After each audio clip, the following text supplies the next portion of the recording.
A Illa de Arousa presentou a súa axenda cultural para conmemorar o Día das Letras Galegas.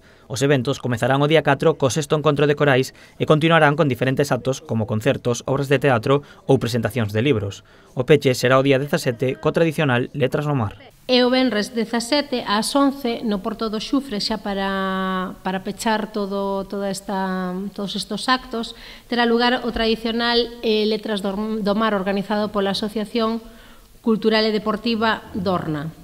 Este é coa finalidade e obxectivo de fomentar a cultura mariñeira e a nosa lingua, como principio fundamental da nosa cultura. Un dos actos máis emotivos terá lugar o venres 10 coa presentación do libro Historia do Céltiga, que comezou escribindo Alejandro García, pero rematou Juan Otero. Polo que fora, se non era capaz de acabar o libro, pois que o acabara Genito. Entón, ao fallecer, eu e malos fillos fomos a Xunta Genito e lle preguntamos se quería rematalo. Dixo que sí, non puxo ningún inconveniente e lle levei todo o que tiña recopilado. Isto posea, non sei, o libro.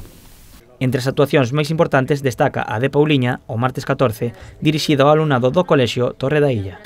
A nosa actividade central é a actuación de Pauliña, que é unha cantautora do veciño concello de Cambados, e entre outras moitas razóns decidimos contar con ela porque pensamos que a xente nova e os nenos e as nenas máis novos necesitan ter referentes tamén dentro da xente nova, non só de compromiso social e de compromiso tamén ca nosa lingua, e pensamos que Pauliña representa un pouco esas dúas, entre outras, eses dous requisitos. As actuacións son gratuitas agás as obras de teatro, que terán un custo de entre 3 e 5 euros para os maiores de 16 anos e de 1 a 3 euros para os menores.